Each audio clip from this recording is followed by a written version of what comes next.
My name is Cheyenne Cox Stubbs, and I'm 62 years old. Please tell me about the migration of your grandparents to Deerfield Beach. My grandparents, both maternal and paternal, were born in the Bahamas and came to the Miami area really originally for the job opportunities or whatever. My grandfather came in about 1911 to the Miami area, my grandfather on my mother's side, and ended up moving up to the Deerfield Beach area. My grandfather on my father's side kind of followed the same path. I think most of the people came over by ship, came into Miami. Miami was a thriving area, and they eventually moved up to the Deerfield area. What kind of occupations did they have when they were in Deerfield? Mostly, I think my grandfather on my mother's side started out, he was a laundry boy and did odd jobs for people. He ended up buying land and farming. He loved farming and fishing, and he ended up selling crops and from his farm. My grandfather on my dad's side, the Cox side, he ended up being a checker for the Butler, J.D. Butler Farms. Ended up handling the money, paying the people as they picked the beans. He checked the hampers of beans and peppers or whatever, and then ended up paying the people. And what is the connection with the Seminole Indians? Oh, the Seminole Indians, my grandmother on my dad's side was born in Andros Island in the Bahamas. She came over, married my grandfather. She was a Richardson, Rebecca Richardson was her name. Her mother was Julia Bowleg was her name. She was a Seminole Indian, and she and my grandfather married in Nassau, and they then came over to the United States.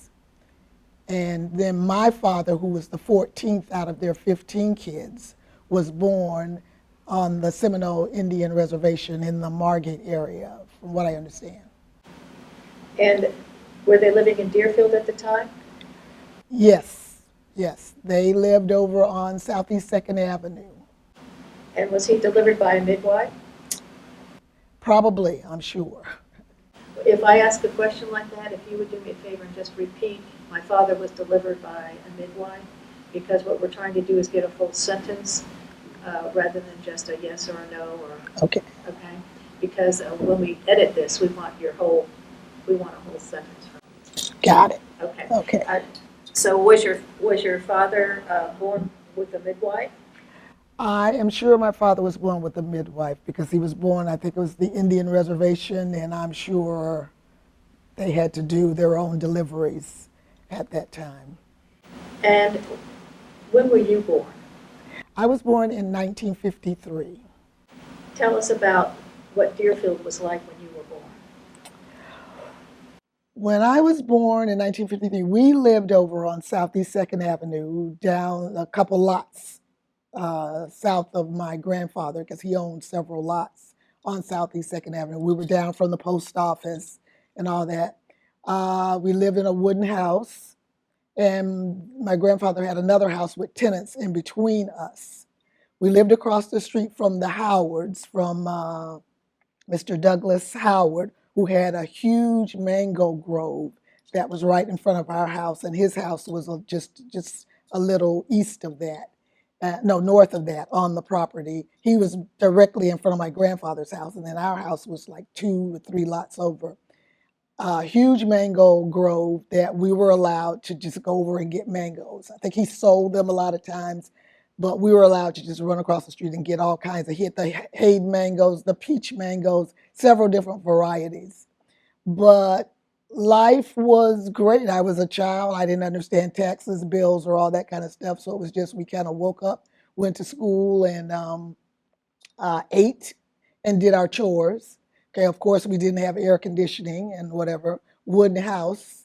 One of the worst things I remember, because of the wooden house, sometimes we would have scorpions in our bathtub, which was just terrifying for me. Sometimes you go to take a bath and there was a scorpion, I mean a big scorpion in the bathtub. I'd scream, my dad or somebody come and kill it and say, okay, you're okay, we'll be okay. But because I'm sure there were holes in the house or whatever. But life was simple. Church revolved a lot around church. We went to church, the Church of God, which was on Dixie Highway. Also influential in our lives was St. Paul Methodist Church, which was very close to our home. Family members were involved in that church. My grandparents were involved in the Episcopal Church. So church and school were a big part of our lives. And I was a very good student. I attended Braithwaite Elementary, where my parents had gone to school there or whatever. And I think when I was either in the first or second grade, they built the new school, Deerfield Park Elementary School, but it was down in the southern area of the town. And I remember wanting so bad to go to this school because it was the new school, brand new school they built. But because of where I lived, we were required to go to Braithwaite. So after getting over the disappointment of not being able to go to the new school, I just decided to embrace Braithwaite and love it. Because too, we got teased by the kids that got to go to the new school. It was like, you're going to the old school. So we kind of had to embrace our school and get a love for it. It was old, but we loved it. We loved the teachers. And I was there at that time. Elementary school was grade 1 through 6. And I remember in those days, teachers were idolized. Somebody that was a teacher was like you were like almost a pastor or something like that. And you were expected to have an exemplary life, and because you were a role model to your students, and your students all looked up to you. My mother was. I want to take a break for a minute Okay. because we're getting some clanging on your bracelets. Can you take one of them off? Sure. Okay. Just Stick it in there, yeah. Okay. They're clanging a little bit. Okay. Can you tell me if you know where the original name for Braithwaite came from? As far as I know, the school was named after a Black author or poet. I can't remember what the guy was, whose last name was Braithwaite. And He wrote To Serve with Love. is that the guy To Serve with Love? Yes, he wrote that book. Oh, really? I thought that was an English guy. And Braithwaite was born in Guyana. Oh, no, see, I didn't know that. I knew that it was named after some Black author or poet or whatever. When did you go to that school? I think I started first grade in 1959. But it may not have been named after him because I don't think that he was. I'll have to look up the years that he lived, but I don't think that he. I think it's in one of these books down No, here. no, It's in there. So tell us a little bit more about your schooling. Well, Braithwaite, being an old school, I mean, we did not have hot lunch. There was a cookie truck that came around, I think Murray's Cookies, and they brought cookies and somebody delivered milk in the carton. So our lunch, if you didn't bring your lunch, of course you could bring your lunch, but if you didn't bring your lunch, you had cookies and milk for lunch. You could buy that at the school. I think it was like a nickel for the cookies, a nickel for the milk. And that's what you had for lunch. You didn't have there was no cafeteria or no heating facilities. So we did. And I mean, that was fine because that was all we knew. A lot of times people will talk about how horrible it was, but, if that's all you know, it's fine. Like people say, how can you have Christmas without snow? And I said, if you never had Christmas with snow, you don't know what it is. So Christmas is Christmas, living in Florida. But it was great. And we were encouraged by the teachers. And back in those days, because of segregation, I think Black people felt like there was something we had to prove that we were just as good as white people or anybody. So I remember when I was in the 7th grade was when desegregation came into play. And initially in Deerfield, they only let the Black people on the east side of the tracks go to start with the desegregation. So I didn't live on the east side. By that time, I did live on the east side when I was born, but we ended up getting a concrete house, CBS block with no scorpions, built on the west side. I can't remember where, but anyway, we moved to the west side. So by the time I graduated or got out, finished elementary school, that was when desegregation came into play in Deerfield. And the people on the east side were being allowed to go to Deerfield Beach Junior High School, is what it was called, Deerfield Beach Junior High. And it was 7th, 8th, and ninth grade. So my father wanted me to go to that school, even though we lived on the west side. But my grandmother, my mother's mother, and all my grandparents still lived on the east side. So my father sent me to live with my grandparents so that I could go to Deerfield Beach Junior High. And my father was very big on education. He had graduated college. My mother had not, but he had been a teacher and been involved in the service and done some stuff. But he was very big on education. And he would challenge us all the time and say, I've got more knowledge in this little finger than you guys have after, going through school. And he'd always throw some questions at us or whatever. He loved books. We had all kinds of books in the house. And he was very good at math. And education was very important to us. It was like a no-brainer that we were going to, go forward to go to college. My sister and I was the third out of the 6 children that they had. And my sister excelled. My oldest brother didn't really, he did okay in school, but my sister excelled. And so we were expected to do very well. So I did very well in school, and I went to Deerfield Beach Junior High. And I remember it was quite an experience. I was assigned to mostly very good classes that the kids in the classes seemed to respect my knowledge. That seemed to help me out a lot. But initially, there was a lot of the mystery. Now, the thing is, we knew a lot about white people from looking at TV. We knew about your hair, and all the, what you like, what you didn't, but they didn't know much about us. And I remember in physical education, PE, when we had to undress put on what they call our gym suits to go outside to do it. I remember we got the looks of the white girls to see, let's see what's their anatomy like, because you had those things about black people had tails and all this kind of stuff. So they were you could tell they were really trying to check us out to see if we were built and made up the same way as they were. So it was interesting. There were some conflicts and clashes, but I enjoyed school. I was an honor student, and so went 7th, 8th, and ninth grade at Deerfield Beach Middle. The first year, when I was in 7th grade, it was just the people from the east side that were allowed to do this. But when I was in the 8th grade, the whole city then was to be desegregated. The all-black junior high school that had been in the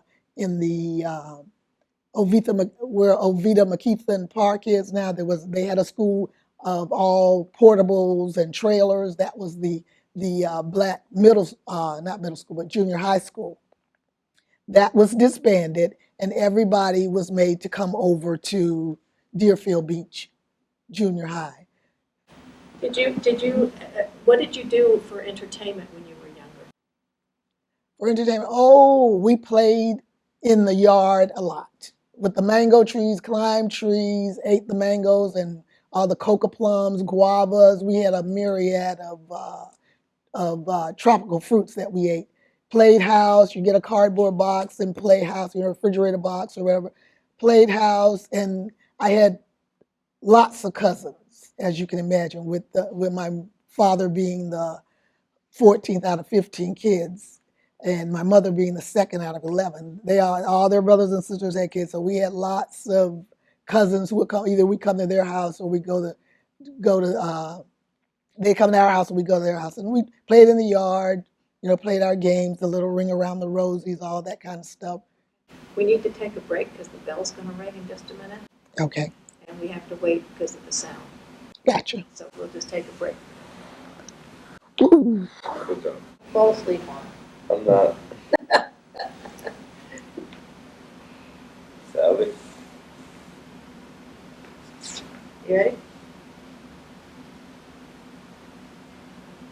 Okay. Okay. Please tell me about your father and his service. My dad was in the Navy in World War II, and he was aboard the USS Bennington.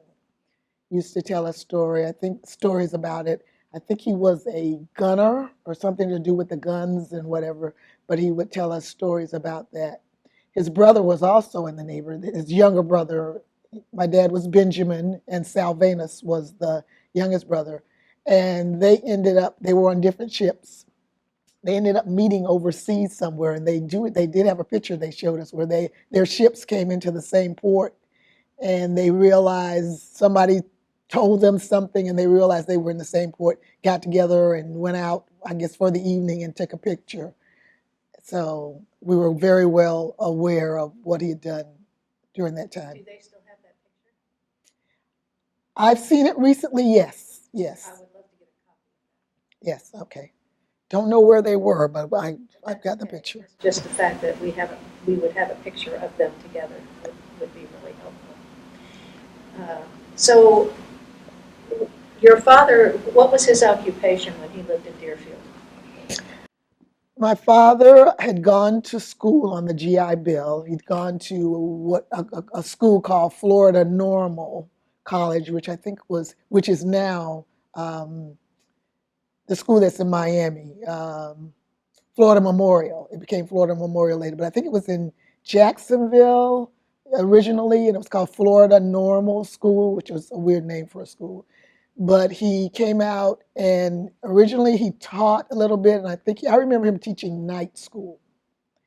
Then I remember him being a chauffeur for some rich guy on Hillsborough Mile, because in the summer when they were gone, sometimes he did maintenance work around the property, and sometimes because nobody was there at the house, we would go with him just to, get out, or he needed to watch us when my mom was away.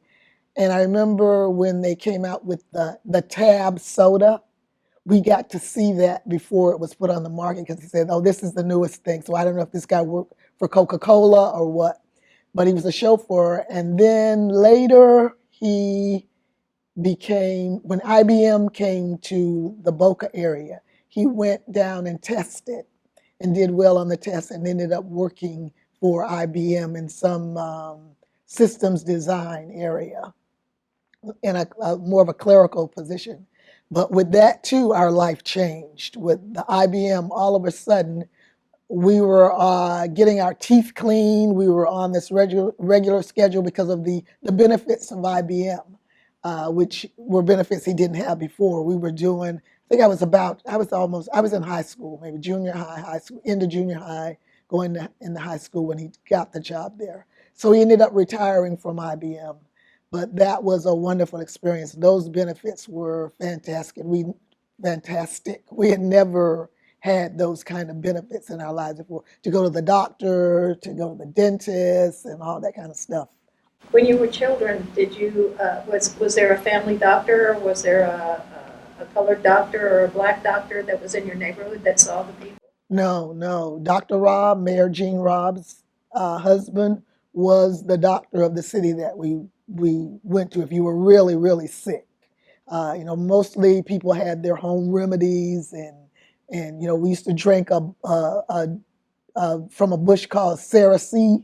They would boil that. That was kind of the cure-all, whatever. You boil Cerasee, a vine. It's all around now. It's a vine that you would boil, and for your stomach, and it was really a blood purifier. I didn't know that then, but it was. So whatever you had, you drank some Cerasee, and that was it. Now, if you had something serious, then you might go to Dr. Robb. And I remember just once, I didn't go to Dr. Robb, but I had to go with my aunt. And I remember us having to go through the back door of his office, which here again to me, that was just the way it was. And we went there. I've forgotten what was wrong with her, but she had to see him. So that was my main experience with a doctor. Other than that, only after we got into IBM and I was in high school and college, did I really go to a formal doctor for something. Taking you back to your childhood in Deerfield Beach. What do you see that's different today than it was back then? Oh, so much. The city has built up, and of course, with all the attitudes, people's attitudes about things. Here again, I mentioned earlier about the fact that Black people felt that we had something to prove. I think people don't feel that way anymore. They don't. College was a thing that it was very good, a good thing that you wanted to strive to do, to get good grades and to be good. Uh, was something families took pride in. Now it's people just have such lackadaisical uh, feelings about school, college, dress. I told you I came here to Deerfield High School for a homecoming game here about within the last 5 years. I almost fainted when I saw the way the homecoming court was. It was like kids just came out of school that day, like, oh yeah, I got to be in the homecoming court tonight or whatever. Back when I was in school, that was such an honor, and people wore gowns. The homecoming queen wore a gown. Uh, just life was just a lot more serious. People took life a lot more seriously. These days they don't raise their children seriously. The children don't take life serious, and everything. I think people have been given too much. We've given our kids too much that they don't know what it is to not have. We give them a bicycle before they can even ride a bicycle. So they don't know what it is to want for something or to work for something. So I think that's taken its toll across the board in attitudes toward everything, jobs, work, you know. You said that a lot of the folks back then, a lot of your entertainment centered around church. Yes. Tell me a little bit about that. Church was kind of almost the main outside activity in your life because the parents, you couldn't afford to really go a lot of places. You heard about things and you went places on a special occasion. Um, but to just go to a theme park, or number one, they didn't have that many, and just the expense of it, people just didn't do that. So other than looking at TV and the 3 or 4 channels that they had, which turned off at like 10 o'clock at night, and it was parents, do you know where your children are tonight? Um, Going to church was a social event. You got to dress and meet people and be involved in things. And for us, church was also a great place where you got your character built. You talk about Leola Brooks and people like her, the teachers brought their talents and experiences from going to college or whatever, because for the parents that didn't go to college or whatever, they didn't know, they hadn't been exposed to a lot. But the people that went to college felt it their duty to come back and train the younger people. Leola Brooks was great at doing plays at church for the holidays, Christmas and Easter, and she was very strict about you knowing your lines and speaking properly and speaking loudly or whatever. She was at my church. And other people in other churches did things, came back and shared their talents with the church. And this is where you got an opportunity. You had to get up and speak and do things that you didn't ordinarily get to do in school. So all of that was great, I thought. But nowadays, people have too much. They get. I have 300 and some channels at my house on TV. People don't go to church. They don't, not that much. They don't do that much because they have so much they can do on their own, and indulge their own selfish desires. There's just so much out there now. Did your community ever go to the beach? Did you all picnic down at the beach or anything? As I remember, we didn't go to Deerfield Beach. We always went to Boca Beach. The beach. I don't know if Deerfield didn't allow blacks on the beach. There was a time when blacks were not allowed on the beach in Deerfield, and I think we would go to Boca to go to for 4th of July. That was the big thing. A lot of families met there at the beach in Boca, 4th of July. And then just generally speaking, the beach wasn't that big of a deal in our lives. We just, uh, it was there, it was always there. But 4th of July, I think Labor Day, and those kind of times we would go to the beach. Some people once in a while to go to Virginia Key Beach in Miami, that was supposed to be a big thing because they had concession stands and all that kind of stuff. But when we went to Boca Beach, you had to carry your own food or whatever. You just sat out there and played in the water. Your parents let you play in the water, and it was just a fun time with your cousins. When you talked about having a scorpion in your bathtub, um, tell me a little bit about what it was like. Were there a lot of mosquitoes? Was there a lot of palmetto bugs back then when you were growing up? Yes, well, mainly because the houses were Not to wood.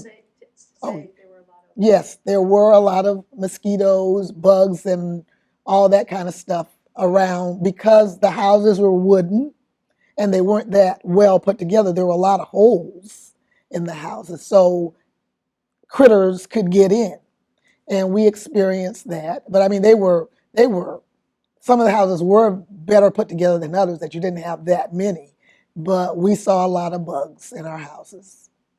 Just an accepted thing. Yes, just here again, that was it. I mean, you knew of other things. That's why I was so happy when we built the house, the concrete house on the west side. That was well put together. There were no holes or whatever. You know, sometimes there would be a hole in the ceiling. You would see that your dad had to remember to go up and patch or whatever. And that was your life. Were there any terrible things that happened to you while you were in Deerfield when you were growing up? Anything that you remember, something that happened to a friend? Just right now, the worst thing I can remember was that one of my cousins was killed um, at the Boca Inlet, the bridge, I think, and it might have been a holiday, I don't remember, but I think we were at the beach. Like I tell you, went to the beach in Boca, and I think he was up on the road walking or doing something, going somewhere, doing something, and he was hit by a car. And we didn't get to see it. We were young in elementary school, but I just remember all the adults just being so sad and how, his mother and everybody were just, screaming and hollering and whatever. And they just said, your cousin Tony is dead. And that was just, I'll always remember that. The other thing is when I was in first grade, one of my classmates walking home was killed on the railroad tracks. Yeah, first grade. And I think she was walking kind of. My mother was a beautician. She had a beauty shop on Dixie Highway. And this girl lived right on the other side of the railroad track. I mean, her house was like 50 feet away from the railroad track, but on the other side. And I think she was playing with a stick or whatever when we stopped at my mother's beauty shop, and her house was like just, I don't know, not very far, but across the railroad track. And she was probably walking after us going home. We stopped at the beauty shop, went in the beauty shop. She went walking across and going home and crossing the track. The train came and killed her. And we had to sing at her funeral. Our class was asked to sing. And I'll never forget that. That was the scariest thing. We had to learn a song in school. I remember Steal Away to Jesus was the song we practiced in school. And she had a pink casket and we had to all sit together. And it was, I think, I think they asked us if we wanted to go up and view, and I said no, no, whatever. But it was just very sad. I'll just never forget that. What was one of the happiest times that you've had? In Deerfield Beach. Oh gosh, there have been so many of those, and now I'm 62. There have been a lot of those things. Getting married, having my children. Um, my husband started a business. Uh, Taking my children to college. I love this town, and I think it's small enough that you can make an impact, and it's big enough. I love that we're situated between three international airports. You got the beach, you got major shopping all around, but we're not Miami. I just don't want to be Miami, but we're close enough to Miami. If you want to go down there for the good and bad down there, you can be there in an hour. But you're not in it. You're far enough away that you can have a quiet, peaceful life. We're just about through to wrap it up. So tell me anything that you think that we should know about your life in Deerfield Beach and your experiences here. Anything that we've left out.